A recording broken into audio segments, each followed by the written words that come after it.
Bonjour à tous, Mohamed Ben Brahim de Ritmo, Agro-Environnement. Donc merci pour l'invitation et puis l'acceptation de la petite présentation. Donc aujourd'hui, on va effectivement vous présenter des aspects concernant le règlement européen en deux parties. Une première partie, un petit peu un rappel de où on est aujourd'hui au niveau de ce règlement européen, parce que ça a été déjà présenté il y a 2 ans, un petit peu le début.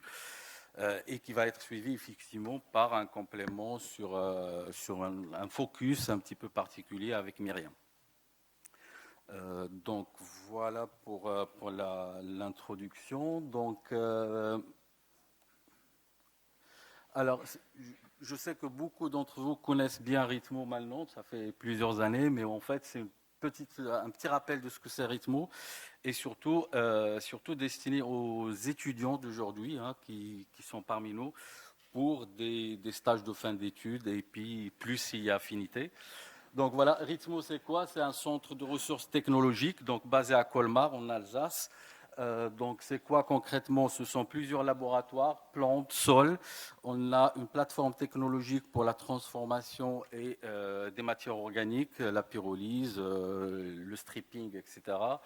Et beaucoup de chambres de culture et de phytotrons, de serres pour tout ce qui est expérimentation avec des plantes. Principalement, les travaux sont des travaux de recherche et développement avec une partie réglementaire que je vais aborder aujourd'hui, axée sur les matières fertilisantes des produits de biocontrôle. Et nous sommes une association, donc on a des adhérents et on a un conseil d'administration. Donc voilà pour l'introduction de Ritmo, c'est ça. OK. Le règlement européen, donc 2019-1009, donc c'est un nouveau règlement donc, qui a été publié en 2019, qui est rentré en vigueur l'année dernière et qui concerne la mise sur le marché des engrais, des amendements, de certains additifs, comme on a parlé ce matin ou tout à l'heure dans l'après-midi, des inhibiteurs et des biostimulants. Donc ce règlement, il vient prendre place avec d'autres règlements européens. Donc il faut vraiment le prendre aussi comme ça. Donc il vient en tout cas, il vient s'adosser à d'autres règlements, notamment le règlement CLP pour la partie étiquetage, le règlement REACH pour l'innocuité des substances, etc. Donc c'est pas un règlement qui est complètement à part. Voilà, il vient donc abroger un autre règlement européen 2003-2003, donc concernant toujours les matières fertilisantes. Ce que je viens de dire, il est en relation avec d'autres règlements. Il est évolutif, donc chaque année il y a des nouveautés, on va en parler tout à l'heure, et surtout qu'il introduit aussi un nouveau acteur ou des nouveaux acteurs pour la mise sur le marché des matières fertilisantes, qui sont les organismes notifiés. Donc, qui vont donner la conformité des produits, de certains produits en tout cas, à ce règlement. Voilà, alors, voilà, ce règlement européen, donc, actuellement, il définit 15 types de matières premières donc, utilisables pour fabriquer des engrais ou des matières fertilisantes. Donc, comme je disais tout à l'heure, donc, il est évolutif. Donc, la première fois, enfin, quand il a été publié en 2019, on avait 11 matières premières, puis on a eu 3 de plus. Là, il y a une dernière qui vient d'arriver. Donc, les matières premières pour la fabrication de ces matières fertilisantes est une liste qui va progresser petit à petit. Ces matières premières servent à formuler des types de produits. Et donc là, par contre, on a 7 catégories de produits qui ont été définis, et je ne pense pas que cette liste de catégories fonctionnelles, elle va bouger. Je pense que là, on couvre déjà la gamme de tous les produits qui sont potentiellement mettables sur le marché en tant que matière fertilisante. Donc, comme je disais tout à l'heure, donc ce règlement, donc, il est évolutif. Donc, il y a plusieurs textes réglementaires qui sortent progressivement. Donc, il faut vraiment le prendre en entier. Donc, tout le texte initial de 2019-1009, mais aussi tous les amendements qui sont derrière. Et on a aujourd'hui la possibilité d'avoir accès à ces règlements donc de différentes manières, que ce soit sur le site de l'Europe ou en France, le ministère, donc avec la DGCRF, il y a l'ensemble de ces textes réglementaires qui est mis à jour et qui est disponible pour que les gens puissent un petit peu situer leurs produits et savoir ce qu'il y a à faire.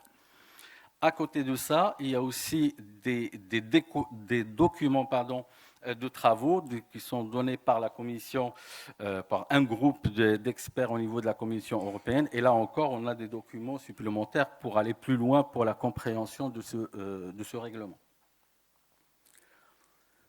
Donc voilà, pour la mise, pour l'évaluation de la conformité, donc ce règlement, donc il introduit 4 façons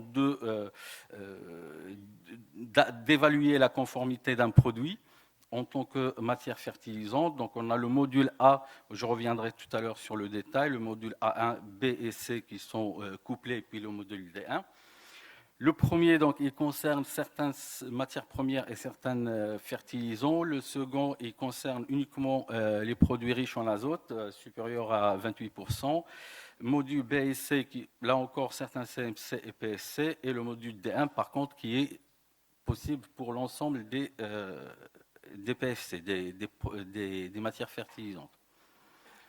Voilà, donc c'est juste une petite panoplie pour dire voilà à chaque fois qu'on a une matière première et un PFC, donc c'est les croisements pour regarder quel type de conformité, quel type de module il faut avoir, il faut suivre. Les modules, donc je disais tout à l'heure qu'il y a l'évaluation de la conformité nécessite une documentation. Je vais parler très très légèrement là-dessus. Donc pour tous les modules. Les modules sont de A1, B, C et le D, comme j'ai dit tout à l'heure, et qui nécessitent l'évaluation par un organisme notifié. Et la durée de validité de la conformité, elle est de 3 ou 5 ans selon les cas. Rapidement, les procédures le module A, donc on dit que c'est un déclaratif, donc c'est une validation en interne par le fabricant comme quoi le produit est conforme au règlement. Le module A1, B et C et D1, par contre, nécessite le passage par un organisme notifié. Les organismes notifiés, donc la liste de ces organismes notifiés donc, au niveau européen est disponible aussi sur le site de la Commission. Donc il y a plusieurs listes, plusieurs organismes notifiés. L'organisme notifié en France, on en a un qui est aujourd'hui parmi nous aussi au niveau des stands. Donc on a l'ensemble des informations pour réussir un petit peu cette mise sur le marché de manière conforme. Le contenu de la documentation, vu le temps, bon voilà, en tout cas, il y a un ensemble de documents qui sont nécessaires. Et là encore, ce que je voulais dire par ça, c'est tout simplement que les organismes notifiés ont aussi travaillé et travaillent pour la production de certains guides pour aider les entreprises à préparer cette documentation technique et passer la réglementation.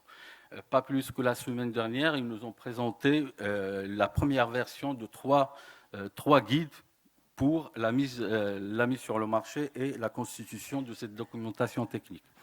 Donc là encore, il y a quand même pas mal d'aides pour aller un peu plus loin et faciliter la tâche de la mise sur le marché, mais qui n'est pas simple.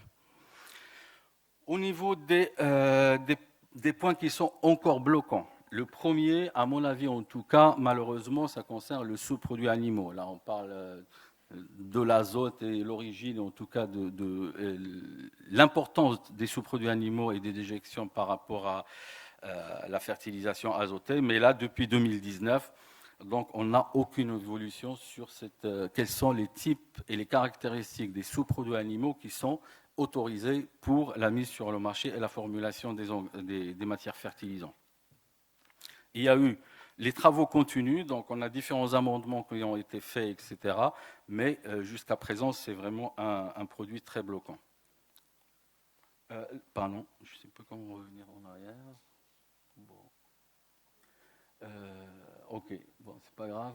Donc l'autre point aussi, Ça concerne cette fois-ci la réglementation purement française, dans la mesure où les normes françaises pour la mise sur le marché des engrais donc, faisaient référence au règlement 2003-2003. Du moment où il est abrogé, donc il ne peut pas être remplacé automatiquement par le nouveau règlement. Donc il y a dans ces normes la nécessité de retravailler ces normes, chose qui est faite au sein du BN-Ferti, hein, plusieurs sont au courant aujourd'hui, pour notamment proposer donc une nouvelle version ou des amendements à ces normes pour que ça colle par rapport à la réglementation aujourd'hui. Donc voilà, je crois que j'en ai fini. Voilà.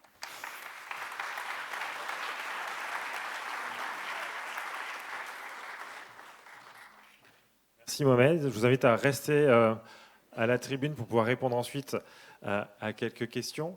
Et j'invite du coup Myriam Eck pour la présentation suivante sur l'expérimentation pour prouver l'efficacité d'un fertilisant.